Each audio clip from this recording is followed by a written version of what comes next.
বর্তমান সময়ে রূপ এবং অভিনয় দক্ষতায় উদাহরণ জানতে চাওয়া হলে কার কথা মনে হতে পারে? একটি নাম সবার থেকে এগিয়ে থাকবে, তার নাম পরীমনি।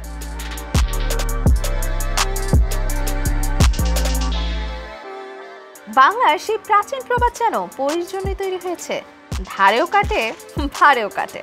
আমাদের আজকের অতিথি মিষ্টি মেয়ে পরীমনি। দর্শক, আপনাদের সবাইকে ঈদের অনেক অনেক শুভেচ্ছা এবং ভালোবাসা জানিয়ে শুরু করছি আপনাদের সবার প্রিয় অনুষ্ঠান জিটিভি পর্দা ঈদের 7 দিনের 7 বিশেষ সুন্দরী নায়িকাদের নিয়ে আয়োজন ইমামি 7 অলস ইন 1 প্রেজেন্স তারা স্টার সিজন 2। সাথে আছি আমি ফারজানা বিথি। আর শুরুতে তো দেখেই ফেললেন কে আছেন আমাদের সাথে। তারপর একটু আমি আমার মতো করে বলি, যারা এই ইন্ডাস্ট্রিতে যাকে দেখে অনেক অনেক হিংসে করেন সেরকম সুন্দরী এক নায়িকা, the one and only Porimoni. Thank you. Eid মোবারক আপু, কেমন আছো? ঈদ মোবারক। তুমি কেমন আছো? আমি ভীষণ ভীষণ ভালো আছি।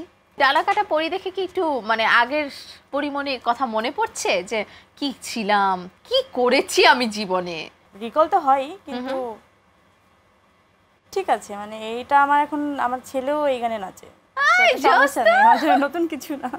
পদ্ম এই গান খুব পছন্দ করে, নাচে? পছন্দ করে না, বাসায় যখন কেউ রিসেন্টলি আমার একটা প্রোগ্রাম হলো যেখানে আমি ডানাকাটা পরিতে নাচলাম, তো এই বাসায় যখন এটাতে দেখলাম যে খুব এনজয় করছে। আচ্ছা, তুমি তো পদ্মর সাথে তোমার কন্যা সন্তান যাকে তুমি খুব ভালোবেসে তোমার মতো করে আদর করে কোলে তুলে নিয়েছো, সেই মানুষটাও নিশ্চয়ই তোমার কাছে অনেক বেশি স্পেশাল। এবং পদ্মর মতো করে তাকেও তুমি সেলিব্রেট করো প্রতিনিয়ত, আমরা সেটা সোশ্যাল হ্যান্ডেলে দেখি। পদ্মর সাথে কি তোমার এখন নাচানাচি হয়? পদ্ম কি একটু কথাবার্তা বলতে পারে, শাসায় তোমাকে একটু? আমার সাথে নাচানাচি হয় মানে ও সারাদিন আমার সাথে ও আমাকে নাচানাচি উপরেই রাখে। নায়িকা পরীমনি, মা পরীমনি হয়ে উঠেছেন, অভিনেত্রী পরীমনি হয়ে উঠছেন, কেমন লাগে জার্নিটা? কোনটা থেকে কোনটা হচ্ছে এটা তো আসলে এভাবে তো আসলে ভেবে দেখিনি, তুমি বলার পরে মনে হলো যে ভাবা দরকার। একটু ইমোশনাল লাগে না? না, হয়ে যাচ্ছে এবং সব ঠিকঠাক মতো পাচ্ছি, এটা খুবই ভালো আমার জন্য, আলহামদুলিল্লাহ। আচ্ছা, পরীমনি তো সারা বছর শপিং করে। হ্যাঁ, পরীমনি আসলে ঈদের সময় স্পেশাল শপিং হয় না নিজের জন্য, কিন্তু পরি খুব দায়িত্ববান একজন মানুষ। পরির আশেপাশে যারা আছে তাদের সবাইকে ভালোবাসে যারা আছে, যদিও আমি এখনো পাই নাই গিফটটা, আশেপাশে যারা আছে তাদের সবার জন্য শপিং করে, গিফট কিনে। সো এবারে ঈদে কার কার জন্য গিফট কিনা হলো? এবং সবসময় দেখা যায় যে তুমি এফডিসিতে তোমার জায়গা থেকে কোরবানির ঈদটায় স্পেশালি তোমার একটা পার্টিসিপেশন থাকে, আমরা দেখি। সো আগে শপিংটাই যাই, যে কার কার জন্য কি কি কিনলে? আমি ছাড়া সবার জন্য, এক কথায়। বিশেষ করে কুরবানি ঈদে কি হয়, কুরবানি ঈদে শপিং বলো, সমস্ত আয়োজন বলো, কুরবানি ঈদটা যেটাকে ঘিরে, একটা পশুকে ঘিরে, সেটা নিয়েই তো আসলে ওই সময় আমি দেখেছি যে ছোটোবেলা থেকে দেখেছি কাপড় চোপড় বা ওই কসমেটিক্স বলো, সবাইকে শপিং করে দেয়া বলো, সবার থেকে গিফট নেওয়া বলো, ওটা খুব কম হয়। যতটা হয় গরু বা ওই যেই পশুটা আসলে, হ্যাঁ, ওইটা নিয়েই আসলে আমাদের আমেজটা, মানে কুরবানির আমেজটা। মুরগিটা চলে আসছিল মুখে, ভাগ্যিস মুরগিটা আমি প্রথমেই রান্না করি। আচ্ছা, কোরবানির ঈদ চলছে, একটা কমন প্রশ্ন সবাই সবাইকে দেখলে করে ঈদের সময়, গরু না মুরগি? না, এই যে পরীমনি গরু না খাসি? আমি দুটোই কিনেছি। ওকে ওকে, এফডিসির যে পার্টিসিপেশনের কথাটা, এটা একটু জানতে চাই যে এটা আসলে পরীমনি কেন স্টার্ট করলো, কারণ এরকম করে তো কেউ আসলে ভাবেনি, কোনো নায়িকা স্পেশালি। আমার তখন প্রথম একটা সিনেমা রিলিজ যায় ঈদে, জাজ মাল্টিমিডিয়ার রক্ত, ওই যে গানটা তুমি দেখালে, তো এত বেশি ম্যাচিউর ছিলাম, মানে হয় না সব কিছু মিলে খুবই, মানে এখন যেটাতে অনেক সুন্দর করে ভেবে একটা ডিসিশন নিতে পারি, তখন তো ভাবা চিন্তা দূরের কথা, মানে এটা করবো মানে করবো, আমি এখন বাড়ি যাবো মানে বাড়িই যাবো, আমি কুরবানিতে বাড়ি থাকি মানে নানু ভাইয়ের সাথে থাকি মানে নানু ভাইয়ের সাথেই থাকবো, এরকম একটা ব্যাপার। তো আমার প্রোডাকশন থেকে বলা হলো, খুব নাইসলি বলো না, হয় না এরকম যে তোমার একটা সিনেমা রিলিজ যাচ্ছে, এই সময় যেও না বা দুদিন পরে যাও, কারণ ঈদের দিন রিলিজ হচ্ছে, আমরা প্রমোশনের ব্যাপার থাকে, তো সব কিছু ছাড়িয়ে না আমি বাড়ি যাব। তো আমি বাড়ি যাওয়ার জন্য সমস্ত ব্যাগ ট্যাগ গোছালাম। এর মধ্যে আমি ফেসবুকে অথবা আমাদের কোনো একটা গ্রুপ ছিল, আমার সিনেমা একদম মনে না, সিনেমা না, ঠিকঠাক মনে নেই, ওটা হোয়াটসঅ্যাপ অথবা ফেসবুক মেসেঞ্জার হতে পারে। তো ওখানে যেয়ে আমি সবাইকে বাই লিখছি, ব্যাগের ছবি দিচ্ছি, বাই তোমরা ভালো থাকো, আমি যখন ব্যাক করে আসবো তখন একসাথে সিনেমা টিনেমা দেখবো, আমাদের ফ্রেন্ড জোন আর কি। তো তো তখনই ফেসবুকে যখন এটা আমি পোস্ট করতে যাব ওই ইমোশনাল একটা স্ট্যাটাস বা হয় না যে আমি Sad. চলে যাচ্ছি, হ্যাঁ বাড়ি চলে যাচ্ছি এরকম একটা কোনো কিছু, তো তখন আমি দেখতে পেলাম নিউজ ফিডে আসলো প্রথম আলোর একটা নিউজ, মঞ্জুর কাদের জিয়া আমার দাদা উনি নিউজটা করেছেন। তো আমার তখন আমি জাস্ট বসে পড়লাম, মনে হলো যে তখন আমার মনে হলো যে আমার Decision তো change. ভাবা উচিত কি করব, মানে মন টানছিল না যে এই পরিবার নিয়ে কি একটা ইমোশনাল লেখা, খুবই সুন্দর। তখন আমি নানু ভাইকে ফোন করলাম প্রথম, চাঁদ রাত তো আমার নানু ভাই আমি কি দুদিন পরে আসবো, মানে একদিন পরে আসলে তুমি কি মন খারাপ করবা, আমার এরকম একটা ঘটনা, এফডিসিতে কখনো কুরবানি এই মানুষদের কখনো কুরবানি হয় না, ওরা ঈদ করতে পারে না, তো আমি ওদের সাথে ঈদ করি। নানু ভাই এত সুন্দর করে আমাকে অ্যাপ্রিসিয়েট করলো, বললো যে তুমি, আমারই খুব ইচ্ছে করছে যে তোমার সাথে থাকার, আমার খুব দরকার ছিল তোমার সাথে থাকার, এই মুহূর্তে আমি পাচ্ছি না, কিন্তু নেক্সটবারও করবো, বলে হ্যাঁ তুমি যতদিন বেঁচে থাকো ততদিনই করো, এটা তোমার পরিবার। তখন আরও সাহস লাগলো, ওই মুহূর্তেই একদম গরু টরু কিনে চাঁদ রাতে আমি গুলজাম মামাকে ফোন দিই, এফডিসির গুলজাম মামা তো মানে হয় না, ওনাকে ছাড়া আমি কিছু করতে পারি না, তো আমি ফোন দিলাম মামা তো গরুটা কোথায় রাখবো, কীভাবে কী করবো, সব কিছু উনি অ্যারেঞ্জ করে দিলেন। তারপর পরের দিন আমরা সবাই মিলে কুরবানি দিলাম। এই পরীর এত দিলদার দিলখোলা একটা মানুষ, এই দিলখোলা মানুষদের কষ্ট বেশি হয়, পরীর কি কষ্ট বেশি? না, আমি কষ্টকে এনজয় করি, মানে রিসিভ কষ্টকেও করতে মানুষ পারি, উপভোগ করতে পারে, অ্যাকসেপ্ট করতে পারি নাইসলি। ওকে, এই গুণটা পরীর কবে থেকে আসলো? আগে তো পরী হুটহাট, না সবসময় যা হতো যা মনে চাইতো তাই করতো, এখন অনেক পরী নিজেকে গুছিয়ে মানে পারিপার্শ্বিক দিক না, চিন্তা করে আগে যেটা ভেবে মনে চাইতো অনেক কিছু মনে যেত, আমি প্রেম করতে মন চাইলে প্রেম করে ফেলতাম, এখন প্রেম করা আসে না। আরে পরী কি এটা ছাড়া মানে আমি কি এখন সবকিছু সিঙ্গেল? করতে পারি। হ্যাঁ হ্যাঁ, পরী definitely, single? এই যে আজীবনে সিঙ্গেল। আজীবনী সিঙ্গেল না শোনো, পরীর বিয়ের পরে কেউ কখনো পদ্ম সিঙ্গেল হয় না, আছে। বিয়ের পরে হয় ডিভোর্স, সো আমি ডিভোর্সড। না, আমি এই মেয়েটার সাথে কথাই পারবো না। অবশ্যই একটু রান্না বান্নায় আসি। পরী তো মাঝে মধ্যে রান্না করে, দেখি মাঝে মধ্যে কাঁকড়া রান্না করছে, গরুর মাংস রান্না করছে। এবারে ঈদে পরী কি রান্না করলো? খাসি মাংস। খাসির মাংস? খাসির মাংস কি করেছো? নানু ভাইয়ের পছন্দ ছিল তো, আমার নানু ভাইয়ের রেসিপি যেভাবে একটু ঝাল কম দিয়ে খেত ওরকমভাবেই রান্না। আরে নানুকে খুব মিস করা হয় না? হ্যাঁ সারাক্ষণ। আচ্ছা, ঈদের সময়টায় নানু ভাই আসলে সব, তুমি যেটা বলে যে নানুর বাড়িতে যেতে সব সময়, এখন তো কাজিনদের নিয়ে দেখি তোমার অনেক ঘোরাফেরা হয়, নানু বাড়িতেও নিশ্চয়ই যাওয়া হয়। সো এই কাজিনদের নিয়ে ঘোরাফেরাটা তো আমার মনে হয় চিত্রনায়িকা যখন হয়ে উঠলে তখন ওই সময়টাই ছিল না, এখন ওরা নতুন- অনেক ছোট ছিল, হ্যাঁ। ওদের বয়সী ছিলাম আমি তখন। আচ্ছা, এখন এই যে ওদেরকে গ্যাদার করা, ওদের সবাইকে একসাথে করা, এই কাজটা পরিমণি অনেক ভালো করতে জানে। হ্যাঁ, কারণ আমি ওই সময়টা পাইনি, কারণ এরকম কোনো মানুষ আমার জীবনে ছিল না, আমার জীবনে কোনো পরিমণি ছিল না। হ্যাঁ, আমার জীবনে কোনো বড় বোন বড় ভাই কি ছিল বলে না, অ্যাপ্রিশিয়েট করে কারণ দুই পরিমণিকে? পরিবারেরই বড় তুমি নাতি হচ্ছে আমি, তো সব কিছু না এখন আবদার আমার কাছে আসে, তো আমি যেটা করতে চাইতাম, যেই আবদারগুলো আমার কেউ থাকলে এরকম করতাম, তো সেইগুলো আমি খুব ভালোভাবে রিসিভ করি এবং ওদের যত বাদরামি আছে সব করতে দিই। আচ্ছা, এই যে যারা কাজিন রয়েছে তারা নিশ্চয়ই অ্যাপ্রিশিয়েট করে এখন পরিমণি এত দায়িত্ববান একজন মানুষ, এত সুন্দর করে সবকিছু ম্যানেজ করে ফেলে। তারপরে দিন শেষে একটা একদম থাকে না যে নারী টু নারী একটা কোয়েশ্চেন থেকে যায় যে কখনো কি তোমার মনে হয় যে তুমি সবার খেয়াল রাখছো, তোমার খেয়াল রাখার মানুষটা আসলে কোথাও নেই? আছে তো, সেটা কে? আমার ছেলে। ও আমাকে ঘুম পাড়িয়ে দেয়, তুমি বিশ্বাস করো, মানে ও এত ছোট, তারপরও আমি ওর পিঠে হাত দিয়ে যদি ওকে আদর করি, ও আমার পিঠে হাত দিয়ে আদর করে, সেম জিনিসগুলো করে। আমি ওকে ঘুমানোর আগেও পায়ে লোশন দিয়ে ম্যাসাজ করে দিই, ও সেম জিনিসটা করে। তো কি খেয়াল লাগে, আর একটু বড় হলে কি করবে আমি জানি না, কিন্তু এর থেকে এই মুহূর্তে পাওয়ার তো আমার কিছু নেই। আমার মনে হয় যে পদ্ম অনেক অনেক অনেক খেয়াল খেয়াল রাখবে তোমার, আমার এটা ও বিশ্বাস। অনেক বোঝে। ও খুব মানবিক। ও গাছের ফুল ছিঁড়ে গেলে ফুলটা জোড়া লাগাতে যায়, ফুল ছিল না, ও ব্যথা পায়। ওর এই জিনিসগুলো আমি ফিল করি যে না, আমার তখন আমার অনেক প্রাউড লাগে। মাশাআল্লাহ, এরকম প্রাউড মোমেন্ট আরো পরিমণির জন্য তৈরি হোক। পরি, তোমার মনে আছে কিনা সিজন 1-এ পরি কিন্তু পদ্মকে নিয়ে এসেছিল আমাদের হ্যাঁ। সাথে। তখন আমরা পদ্ম সহই কিন্তু কথা শুনেছিলাম, পদ্ম কুটি কুটি করে আমাদের কথা শুনছিল, রেসপন্স করছিল হ্যাঁ। আমাদের সাথে, কিন্তু সেটা আসলে পার্থিব জগতে ছিল না, পরীর ভেতরে ছিল। একটু মনে করিয়ে দিব নাকি সেই সময়কার কথা? চলো, তারা স্টার সিজন 1-এ পরী এবং পদ্ম আমাদের সাথে ছিল, তারা কি বলেছিল সেটা শুনি। আমাদের তো শুরুটা হয় আসলে সিনেমার মাধ্যমে, আসলে শুটিং করতে গিয়ে প্রেমে পড়ে দেন বিয়ে শাদী। তো আসলে প্রেম করার সিদ্ধান্তটা ছিল ওর, আর বিয়ে করার সিদ্ধান্ত ছিল আমার। তো ও যেমন প্রেম করার জন্য 1 সেকেন্ডও দেরি করে নাই, আর আমি বিয়ে করার জন্য 1 সেকেন্ড দেরি করিনি।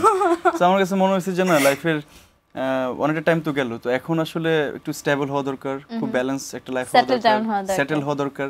আর সেটেল হওয়ার জন্য ওর থেকে বেস্ট পৃথিবীতে আর কেউ হইতো না আমার, I think. So she is my achievement.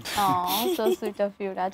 আচ্ছা, কেয়ারের কথা বলছিল পরী, রাজ কি কি করে পরীর জন্য স্পেশাল? মানে কেয়ার বলতে যা যা বোঝায় মানে পুরোটাই। আমার খুব মাঝে মাঝে ওর জন্য মন খারাপ হয়, মানে বলো। যেমন ওর না মাঝে যেটা হতো যে আমার ঘুম হতো না রাতের বেলা, তো আমার জন্য যতটুকু কষ্ট না হতো ওর জন্য বেশি হতো, কারণ আমি না ঘুমালে তো ও ঘুমাতে পারে না। তো আমার মনে হয় যে আমি যখনই ঘুমাই ও একটু ঘুমায় নেয়। তো মানে এই জিনিসটা খুবই ইমোশনাল হয়ে গেছে, ওর জন্য খুবই মায়া লাগে এটার জন্য। একটু কি চোখের কোণে জল আসলো? কেন ইমোশনাল হয়েছে যে মানুষটা কষ্ট দিয়ে ছেড়ে চলে গেছে? না না, মানে এটা আমার জীবনের সুইট পার্টের মধ্যে সব থেকে Sweetest part. সুইট পার্টের মধ্যে একটা পার্ট। মানে যদি হাতে গোনো যে 3টা সুইট পার্ট বলো, তার মধ্যে এটা একটা, এই জার্নিটা একটা। সো হি ওয়াজ সুইট না দ্যাট টাইম? না, ডেফিনেটলি তার জন্যই তো সুইটটা হয়েছে। অ্যান্ড সত্যি ওই সময়গুলো আমার জীবনের একটা রূপকথার মতো কেটেছে। ওই মানুষটা আমার জন্য, ওই মানুষটা আমার কাছে ধরো একটা ফেরেশতার সমান।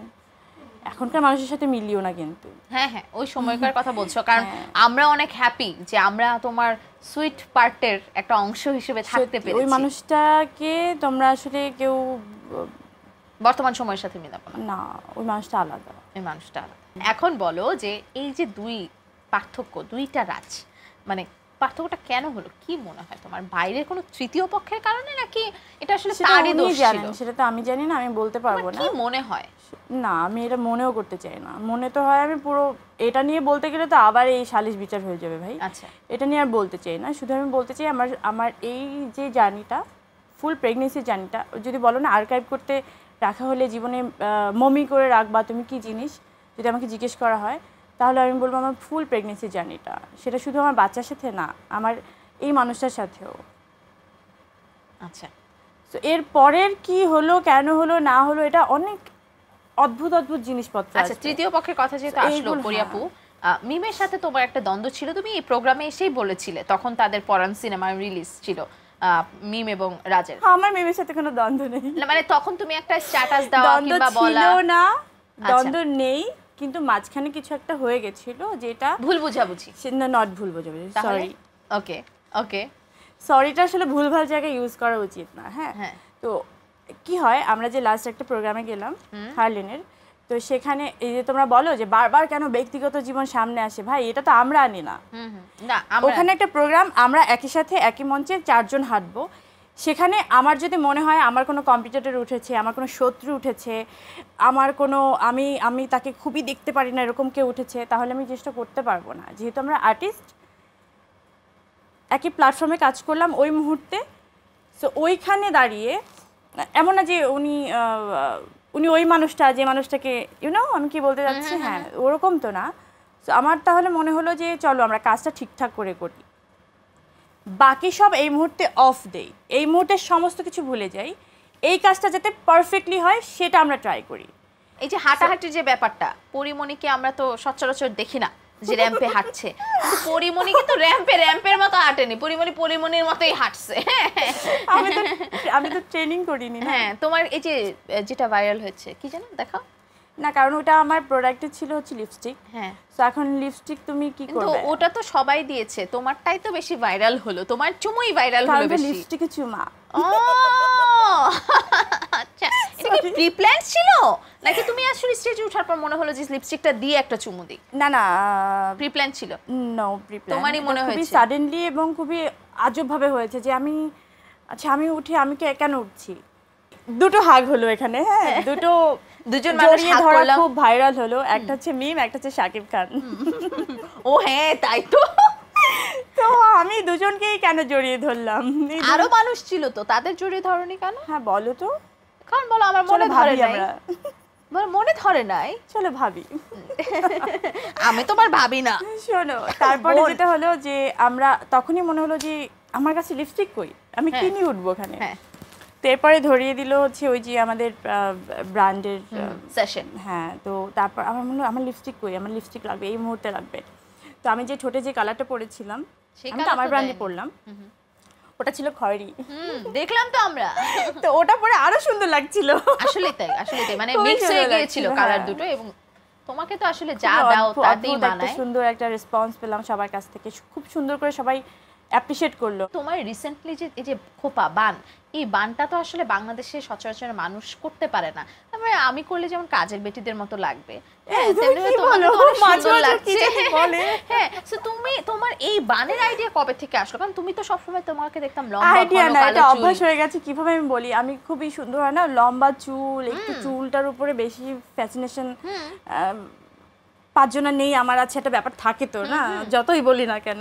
তো ওই চুলটাকেই সবসময় একটু, যখন বাবু মানে আমার ছেলে আসলো তখন চুলে আমি এমন আছে যে 2 দিন ধরে আমি কোনো চিরুনি লাগাইনি। ওকে, এত তার পিছনে হ্যাঁ, তো কি হলো, ঠুস করে একটা বান করে ফেললাম। ওকে, ওই থেকে স্টাইল। হ্যাঁ, ওই থেকে স্টার্ট। এবং দেখলাম যেটা আমি খুব সুন্দর করে ক্যারি করতে পারি এবং হ্যাঁ। মানুষ খুব অ্যাপ্রিশিয়েট বলে করে। যে হ্যাঁ খুব অ্যাপ্রিশিয়েট করে ওই যে তো আমি ভালো লাগছে, বললাম, ভালো আমি তো লাগছে। অ্যাপ্রিসিয়েশনটা করলাম একটু বাঙালিদের মতো। খুবই করলাম নরমাল আর একটা কি। বান, জাস্ট খোপা করবে সে। হ্যাঁ, okay. মানে রান্নাঘরে যাওয়ার আগে যেটা করো। আমার মাথায় কোপা হয় না, আমি জানি না রান্নাঘরে যাওয়ার আগে কি হয়। ওকে, একটা খুব ইম্পর্টেন্ট কথা মনে পড়লো। আমরা যে গল্প করছি আমাদের অনেকগুলো সেগমেন্ট আসলে বাকি রয়ে গেছে।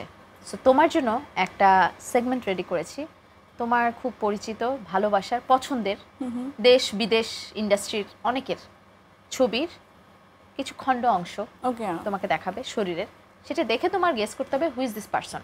আবার অনেক সময় দেখা যাবে যে একটা সিনেমার কোনো অংশ বিশেষ দেখানো হচ্ছে, সেটা দেখে তোমার গেস করতে হবে which cinema it is. Okay. So Emami 7 Oils in 1 presents তারা স্টার সিজন 2 এর প্রথম ক্লু পরিমাণের জন্য স্ক্রিনে একজনের চোখ দেখানো হবে, তিনি একজন নায়িকা। মিম। শিওর? হ্যাঁ, কি কি 100%। কি দেখে? আর এটা মিম কি দেখে মানে কিভাবে বুঝলে? আমি বুঝলাম। সেকেন্ড ক্লু পরিমণির জন্য চলে আসবে স্ক্রিনে, লেটস হ্যাভ আ লুক। একজনের হাসি। বুবলি। ও বাবা, মা গো মা। কনফিডেন্ট। কনফিডেন্ট? শিওর? দাঁত দেখে তো বোঝা যায়। বাপরে, পরিমণি মানে সেই কিন্তু। এখন থার্ড ক্লু যেটা আসবে, দাও থার্ড ক্লু। সেটা একজনের বডি। দেখি পরিমণি চেনে কিনা। তাকে গ্রিক গড বলা হয়। আল্লাহ, এই ছবি আমি কোন গেলে দেখছি। মানে দেখছো? বাংলাদেশি না বিদেশি? বিদেশি। বিদেশি। হ্যাঁ। ঋত্বিক রোশন। ভুল। না, this is correct. This is Hrithik Roshan. ওরে, আমি এত ডিটেইল কিভাবে দেখছি? ওরা তো খুলেই রাখে, ডিটেল দেখার কিছু নাই, মানে এরকম করে দেখার কিছু নাই, ওরা তো দেখাই রাখে। ও মাই গড, ঋতিক রোশন নাকি অনেক ফেভারিট পরিমণির। চলো আমরা ফোর্থ ক্লুতে যাই। ফোর্থ ক্লু শুধু কপাল আর চোখ দেখানো হবে এবং বলতে হবে এই কপাল আর চোখ কোন নায়কের। প্লে। বাংলা সিনেমার নায়ক, আর ক্লু দিব না। একজনই নায়ক, যাকে আমরা নায়ক বলি। স্বপ্নের নায়ক, বলো নামটা। নাম বলতে হবে? হ্যাঁ, Salman Shah. Salman Shah, right. This is correct. His eyes, his eyebrows, everything mesmerizing. MashaAllah. Okay, fifth clue. একটা ফুটেজ দেখাবো, বলতে হবে কোন সিনেমার। রেডি? কি তুমি আমাদের এরকম করে তাকাও কেন? তো সব সিনেমা আমি দেখছি। তোমার আমার সিনেমা হয় স্বপ্নজাল। একটা দেখছো? দেখলা? এইটা একটু বলো কি হচ্ছিল এখানে, কি এটা করছিলে একটা পরিমণি? মন্দিরের মধ্যে ওই যে সন্ধ্যাবেলা যে পূজাটা হয়, আমি তো সন্ধ্যা পূজা। হ্যাঁ ওরকম একটা সময় আমাদের শুটিংটাই হচ্ছিল সন্ধ্যাবেলা। এই লাইফটা কিন্তু রিয়েল। স্বপ্নজাল হচ্ছে আমার ক্যারিয়ার জীবনের মানে কাজের জীবনের প্রথম প্রেম, মানে প্রথম কাজের যে প্রেমটা কাজের সাথে যেটা হয় সেটা হচ্ছে এটা। ওকে, আচ্ছা নতুন কোন সিনেমার খবর কি আমরা পরিমণির কাছ থেকে পাবো?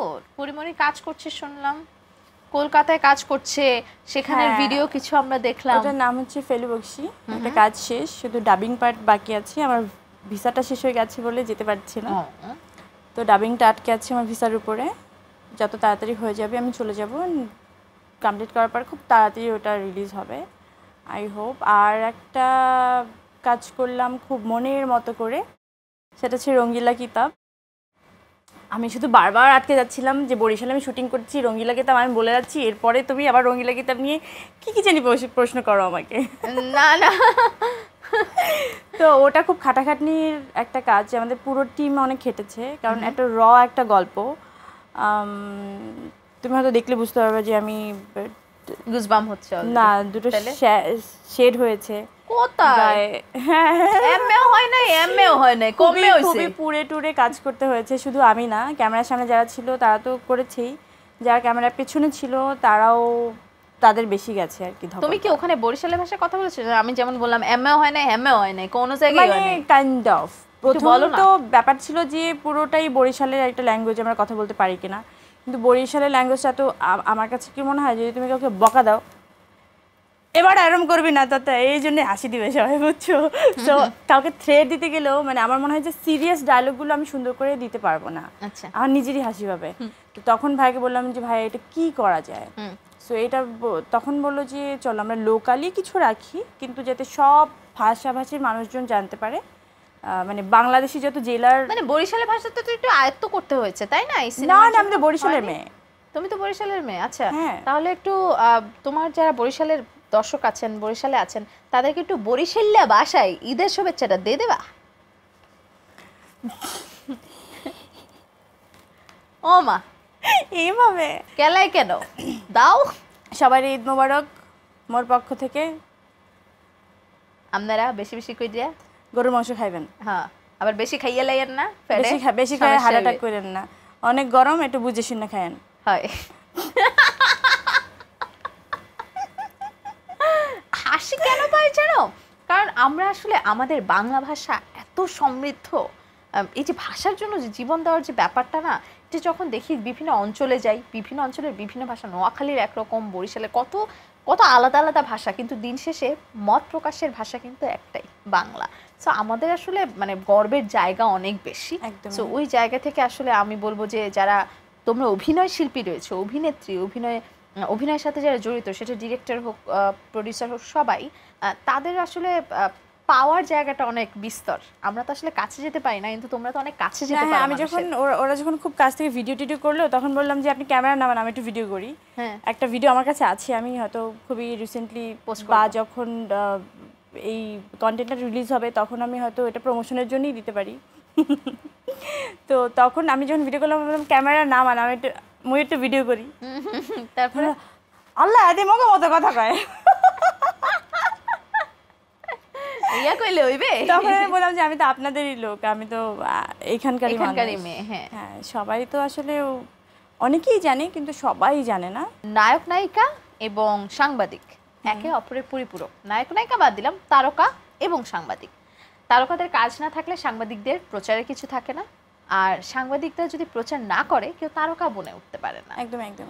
সো সেই জায়গা থেকে বন্ধুত্ব, সখ্যতা এবং সব কিছুর পরিমাপ যদি করি, মাপকাঠি যদি করি, সাংবাদিকদের সাথে নায়িকাদের সম্পর্কটা একটু বেশি বলবো যে কাছের হয়, মধুর হয়। হ্যাঁ ওই যে ভাইয়া এটা কিন্তু লিখো না বলে সব বলে দিই। শোনো আমি বলতেছি কিন্তু তুমি লিখো না, হ্যাঁ, কিন্তু তারপরে তো অনেক সময় লিখতে দেখা যায়। আবার অনেকেই আছেন যে বাইরে হ্যাঁ। বন্ধু হয় না, কিন্তু সাংবাদিক কেউ একজন বন্ধু হয়ে গেছেন, একদম। পরিবার হয়ে গেছে। আমার আছে। তেমন একজন সাংবাদিক, দেখি সে তোমার কতটুকু কাছের। আমাদের সাথে রয়েছেন ইমু, চ্যানেল 24 এর বিনোদন সাংবাদিক। সে আমাদের সাথে স্টুডিওতে যুক্ত হয়েছে। ইমু, কেমন আছেন? ঈদ মোবারক। আপনাদেরকেও ঈদ মোবারক এবং খুব ভালো আছি। আশা করছি যে যে সময়টা স্পেন্ড করেছি ঈদে, এখন যে সময়টা স্পেন্ড করেছি সেটা আরও ভালো কাটবে। পরিমণি আছেন আপনার সাথে, আপনার খুব কাছের, এবং আপনিও পরিমণির খুব কাছের, আমরা সেটা জানি। কিছু কিছু জায়গায় আসলে দায়বদ্ধতার জায়গা বলি, ভালোবাসার জায়গা বলি, সব কিছু একটা মানুষের সাথে হয়ে ওঠে না, কিন্তু সাংবাদিক আপনারা যারা আছেন তাদের মধ্যে আপনি পরিমণির অনেক কাছের। গল্পটা একটু শুনতে চাই, কি করে এত কাছের হলেন? কাছের ঠিক যদি বলি যে আসলেই বিষয়টা এরকম যে দেখেন, আমরা আসলে প্রফেশনাল জায়গা থেকে কখনো কখনো কোনো না কোনো ক্ষেত্রে সেটা অভিনেতা, কোনো আমার ইভেন আমার ক্যামেরা পার্সনের সাথে আমার সম্পর্ক হয়ে ওঠে, কিন্তু যখন একজন শিল্পীর সাথে আমার এই সম্পর্কটা হয় সেটা কিন্তু কাজে প্রফেশনালি হয়। এখন কোশ্চেন করেন। আমি পরিমণির কাছে জানতে চাই এই জিনিসটা যে পরিমণি যখন আসলে কাজ শুরু করেছেন, শুরুর দিককার কথা যদি আমি বলি যে এক সময় দেখেছি হেডলাইনও হয়েছে আপনাকে নিয়ে যে 8টা ছবির সাইনিং করে ফেললেন একদিন, 10টা ছবির সাইনিং করে ফেললেন একদিন। বাট আমি যদি বলি যে পরিমণি স্বপ্নজাল যে ছবিটা, তারপর আসলে স্ক্রিপ্ট বাছাইয়ের মানে মানে যদি বলি যে একটু চুজি হয়েছেন, এবং যদি সেই ক্ষেত্রে আমি বলি যে আপনি পরবর্তী কাজগুলোতে আসলে স্ক্রিপ্টগুলো নিয়ে চিন্তা করেছেন, স্ক্রিপ্টটা বাছাই করার ক্ষেত্রে কোন বিষয়গুলো মাথায় রেখে আসলে পরবর্তী সময়টায় কাজ করেছেন? উনি এত সুন্দর করে কোশ্চেনটা করলো যে এই কোশ্চেনের মধ্যে আমার অনেকগুলো উত্তর। যেমন আমি স্ক্রিপ্টটা তখন স্বপ্নজালের পরে আমি 9টা সিনেমা সাইন করা সিনেমা আমি ছেড়ে দিয়েছিলাম, মানে সাইনিং মানি ফেরত দিয়ে দিচ্ছিলাম, যে অ্যাকাউন্ট থেকে এতগুলো টাকা বেরিয়ে গেল একসাথে, না একটা ব্যাপার থাকে। তো আমার যিনি ম্যানেজার, প্রথম ম্যানেজার, উনি আমাকে ছেড়ে চলে গেলেন। কোথাও পাশ করে যাই সেই ক্রেডিটটা আমি অনেককে দিতে চাই, কিন্তু ফেল করার ক্রেডিটটা আমি একা নিতে চাই। বুঝতে পেরেছি। তো ওখান থেকে আমি সবাইকে রিলিফ রাখতে চাই যে তোমরা রিলিফ থাকো, আমি একটু কাজ করি।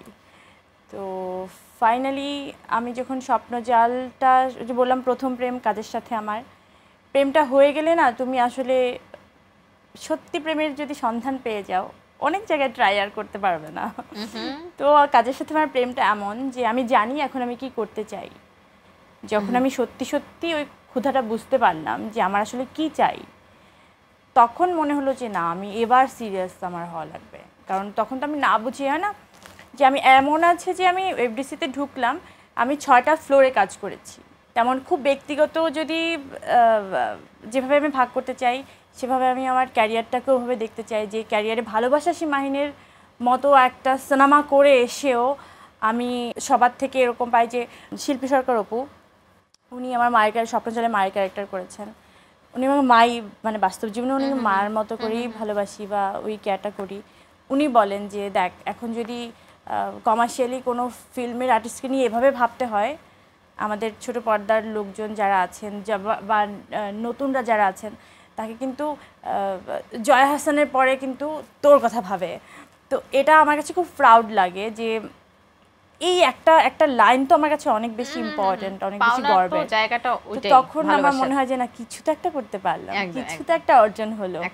এবং এত মানুষের ভালোবাসা, কোথাও একটা দাঁড়ালে একটু ভিড় হয়ে যাওয়া, সবাই এত আহ্লাদ করে কুশল বিনিময় করা, ভালোবেসে জিজ্ঞেস করা কেমন আছো, বাচ্চা কেমন আছে, এটা তো আমার নিজের জীবনের অর্জন বলো। আমি খুবই খুশি।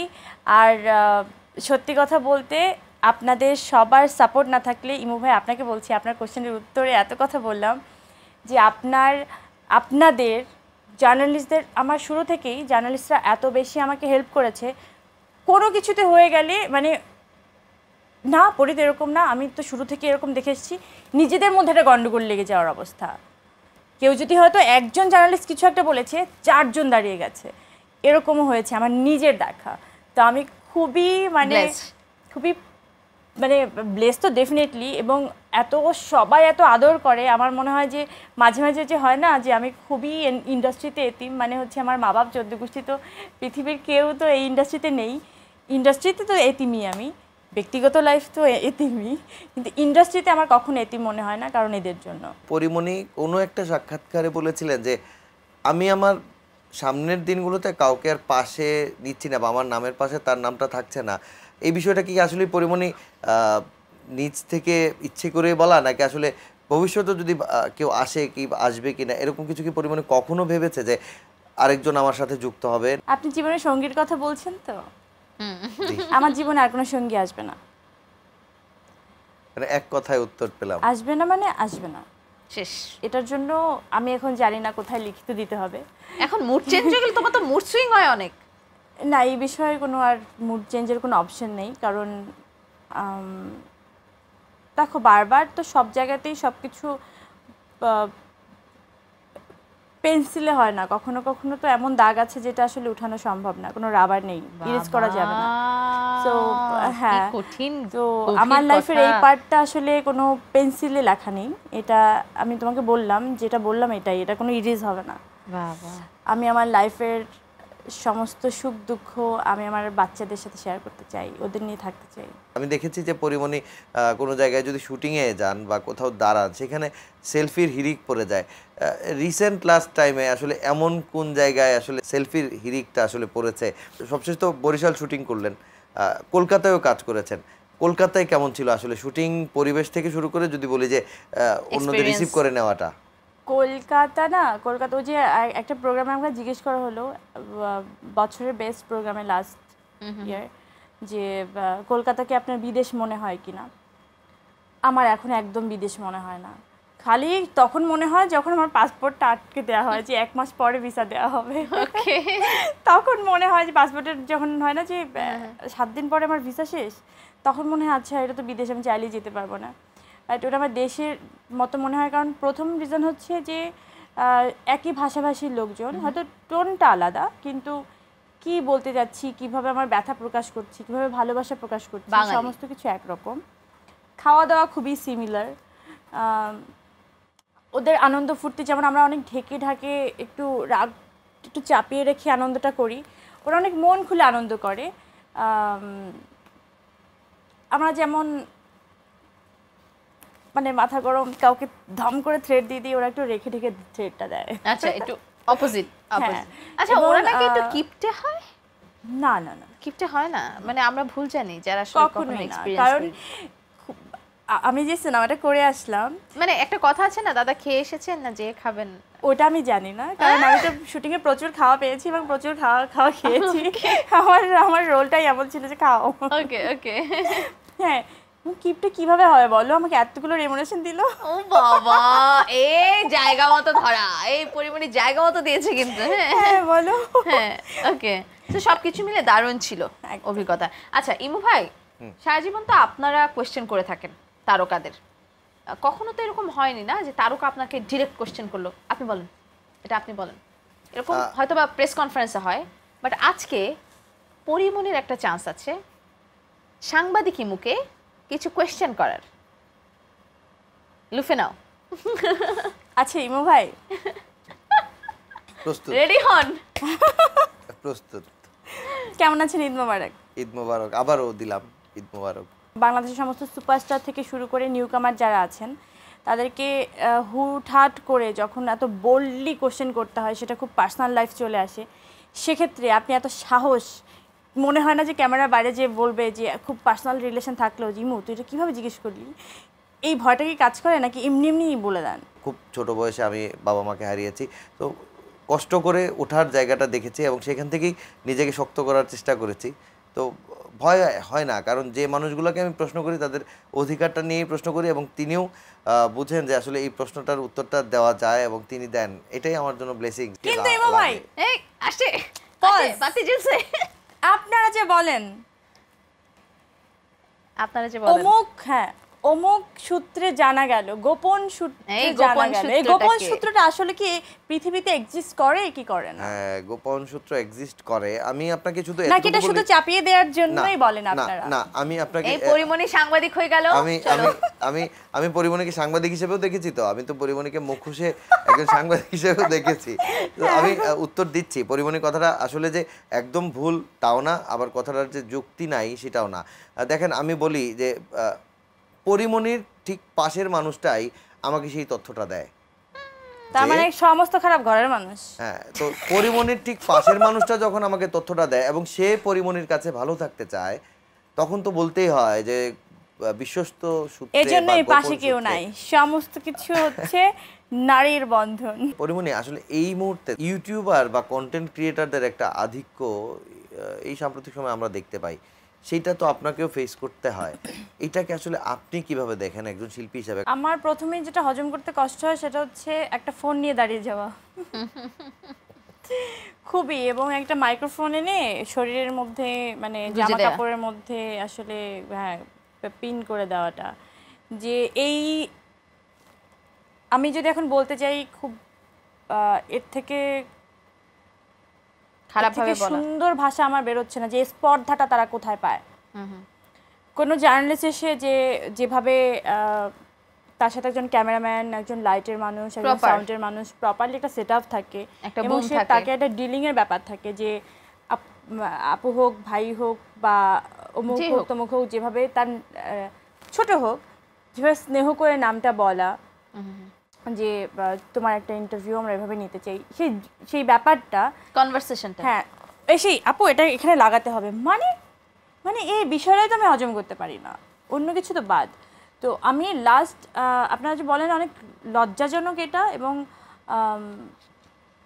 বিব্রতকর তো বটেই, কিন্তু তার থেকে বড় কথা হচ্ছে আমি অনেক এটা অনেক ভয়ঙ্কর আমার জন্য। কারণ আমি লাস্টবার আমি যখন বাবুকে নিয়ে বের হয়েছিলাম, যে আমার একটা সিনেমাতে, মা সিনেমা সম্ভবত, তো আমি শোটা শেষ করার আগেই আমার উপরে যেভাবে সবাই পড়ছিল হুমড়ি খেয়ে, আমি যতদূর জানি এটা সোনি সিনেমা হলে, হ্যাঁ সোনি সিনেমা হলে, এবং আমার মনে আছে যে সমস্ত জার্নালিস্টরা যারা আছেন, আমার ওই যে বললাম যে একদম শুরু থেকে যারা আমাকে আমরা ওই ফুটেজ দেখেছি, হ্যাঁ সবাই আমাকে সেভ করে ওখান থেকে বের, সবাই এরকম হচ্ছিল যে ফোন পারে না আমার চোখের মধ্যে ঢুকিয়ে দেয়, ছোট বাচ্চাটা আমার কোলে, তখন যে আমি যে রিজার্ভটা হলাম, যে আমি কোথায় যাব, কতটুকু ওই সময়টা আমি কতটুকু টাইম দেব, সেটার একটা, ওই যে বললেন না যে কখন থেকে আসলে আমি আসলে যে আমার জীবনে ঠেকে ঠেকে শেখা, আমি সব কিছু এভাবেই শিক্ষা নেই, কিন্তু এই জিনিসটা খুবই আতঙ্কিত আমার জন্য, আমার মনে হয় আমার জন্য না,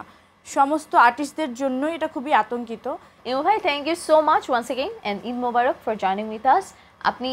আপনি কেন, আপনারা যারাই আছেন, সেটা শুধুমাত্র আমরা যারা শিল্পী রয়েছি, সেটা হোক বাচিক শিল্পী, হোক অভিনয় শিল্পী, তাদের সবাইকে যেভাবে আসলে আপনারা আগলে রাখেন, আশা করছি সামনের দিকগুলোতে আরও আগলে রাখার অনেক অনেক শক্তি আপনাদের মধ্যে আসুক। অসংখ্য ধন্যবাদ, এবং আপনাকে এবং পরিমণিকে আবারও ঈদের শুভেচ্ছা। অসংখ্য ধন্যবাদ আপনাদের। ঈদ মোবারক। ঈদ মোবারক। অলরাইট, আমাদের ব্রেক ফ্রি আয়োজন, খেয়াল করেছো কিনা জানি না, আমি কিন্তু কোনো ব্রেক নেইনি। হ্যাঁ, আমি আগের বারই জানি, আগে ভাগেই জানে। ওকে, কারণ আমি আগে ভাগে বলে দিছি। So Emami 7 Oils in 1 presents তারা স্টার সিজন 2 এ এখন আমি একটা সেটআপ আনবো। চলে আসলো সেটআপ, তুমিও চলে আসলে, তুড়ি দিলে যে আমার তুড়ি দিতে পড়ি দাঁড়িয়ে যায় একটা বিশাল ব্যাপার। যাই হোক, এখানে 6টা বাটি আছে এবং এখানে অনেকগুলো কালারফুল লাইক পার্ল বলস আছে। তো তোমাকে যেটা করতে হবে, এখানে যদি লাল রাখো, নীল রাখো, হলুদ, সবুজ, এরকম করে সবগুলোতে আলাদা আলাদা করে কালারগুলো একসাথে রাখতে হবে এবং মিক্স করা যাবে না। মানে সবগুলোকে শেষ করতে হবে? শেষ করতে হবে এমন না, আমার কাছে কোয়েশ্চেন আছে কিছু ইন্টারেস্টিং। সো এগুলো while you doing this you have to answer my questions as well. এবং তোমাকে ইন্টারেস্টিং ওয়েতে ভাবতে হবে, যদি এটা শিখে দেওয়া কিছু নাই, তুমি তো নর্মাল ওয়েতে ভাবো না কখনো। সো চলো শুরু করি। Ready, start. মানুষের রক্তের গ্রুপ ভিন্ন হয় কেন? একটা বুড়ো আঙুলের ছাপাই তো মেলে না। এর থেকে ভালো উত্তর দিতে পারলাম না, কারণ আমি সায়েন্টিস্ট নই। আরে, মানুষের রক্তের গ্রুপ ভিন্ন হয় কারণ মশা যাতে ভিন্ন ভিন্ন স্বাদ উপভোগ করতে পারে। মশারও তো একটা খাওয়ার জিনিস লাগবে না? ওকে, কোন ফুল ফুল নয়? তুমি কি? বিউটিফুল। ও বাবা, তুমি কি বলতে অ্যানসার চলে আসছে। ওকে, কোন বরকে সবাই চায়?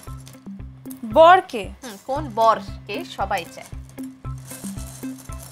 তুমি কিসের শিরোনাম হও? খবরের। ওহো ওহো। আচ্ছা বলো, তোমার মতে কোন নায়িকার কাছে আমাদের ইন্ডাস্ট্রির সবার খবর থাকে? অপুদি।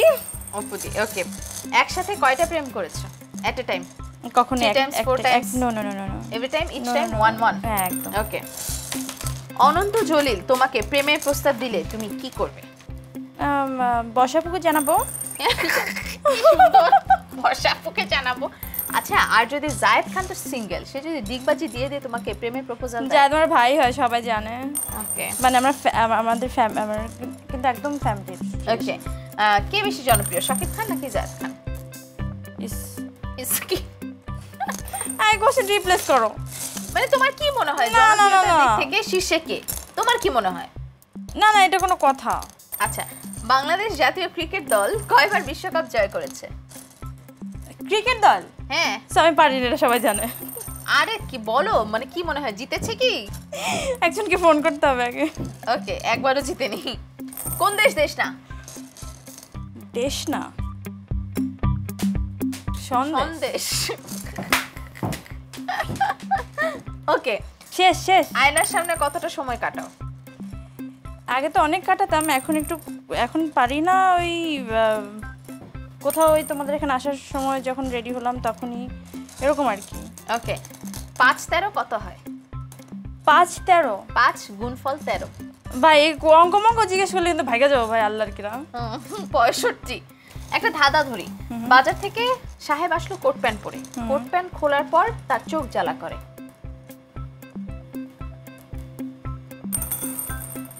এটা তোমারও হয়, মানে তুমি খোলো না কোট প্যান্ট, এটা একটা সবজি। পেঁয়াজ। হ্যাঁ। ও ওকে। কোন সুখ সুখ নয়? অসুখ। ঝগড়া বাঁধলে কি করো? কই তুমি? এই ভুল হয়ে গেছে, দাঁড়াও। তোমার জন্য ভুলটা হইলো। কার সাথে কখনো সিনেমা করবে না? কার সাথে কখনো সিনেমা করব সিনেমা না? করবে না, হ্যাঁ এটা ভুল হচ্ছে। কার সাথে কখনো সিনেমা করব? হ্যাঁ বলো। কেউ নাই। তাই? মরহুম একজন আছে, ওরা সবাই মরহুম? জানে। হ্যাঁ। তার মরুম লোকের সাথে কিভাবে সিনেমা করে? ওই মরে গেলে তার কিভাবে করবো বলো? আমার জীবনে সে মৃত। ওকে, সো ইউ টকিং অ্যাবাউট রাজ। ওকে, আমাদের কোশ্চেন শেষ। Prize দাও। সবুজ অনেকগুলো, লাল অনেকগুলো, তার জীবনে যে বারবি সে গোলাপির অভাব নাই। হ্যাঁ, কমলা একটু আছে, হলুদ মোটামুটি, কিন্তু কালো কিন্তু একদমই নাই। তো কালোতে মানে পরীর মনে কালি নাই, তাই তো? পরীর মনে অনেক রং। চলো, ধন্যবাদ, থ্যাংক ইউ সো মাচ। চলো আমরা বসি। অলরাইট, আমরা বসে পড়লাম, হয়ে গেল সেটআপ। এখন একদম লাস্ট সময় চলে এসেছি। কেমন লাগলো পরিমণির তারা স্টার সিজন 2-তে এসে, সেটা বলো। ওমা, ঈদ ঈদ হলো একটু? ভালো লেগেছে? খুব ভালো লেগেছে। ওকে, দর্শকদের উদ্দেশ্যে কিছু বলা আছে পরিমণির? ওই যে বরাবরই যেটা বলি, যে সবাইকে ঈদ মোবারক, ঈদের অনেক শুভেচ্ছা, সবাই অনেক ভালো থাকবেন, আনন্দে থাকবেন, এবং আমার জন্য দোয়া করবেন, যাতে আপনাদের দোয়া আশীর্বাদ নিয়ে আমি অনেক সুন্দর সুন্দর দারুণ দারুণ কাজ আপনাদেরকে উপহার দিতে পারি ইনশাআল্লাহ। ঈদ মোবারক। Eid thank you so much. তুমি এরকম করেই থাকো, যেমন আছো তেমনই থাকো। সবসময় একটা কথা বলি যে wherever you are the best. আমাদের দর্শক, আজকের মতো সাইন আউট করছি। পরিমণি আমাদের সাথে ছিলেন। আজকে ঈদের দ্বিতীয় দিনের আয়োজন নিশ্চয়ই আপনাদের ভীষণ ভালো লেগেছে। 7 দিন ব্যাপী 7 সুন্দরী নায়িকাকে নিয়ে জিটিভির এই বিশেষ আয়োজন ইমামি 7 অলস ইন 1 প্রেজেন্স তার স্টার সিজন 2। দেখা হচ্ছে আগামীকাল নতুন কোনো নায়িকাকে নিয়ে, কিন্তু একই সময়। শুভরাত্রি।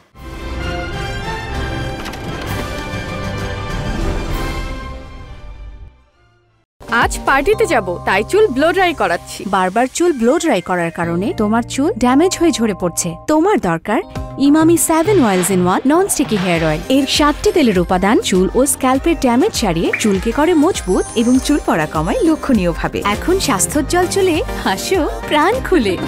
চুলের যত্নে নতুন 7 oils in 1 double conditioning shampoo. চুল হবে পরিষ্কার, থাকবে পারফেক্ট। চুলের যত্নে নতুন 7 oils in 1 double conditioning shampoo. চুল হবে পরিষ্কার, থাকবে পারফেক্ট।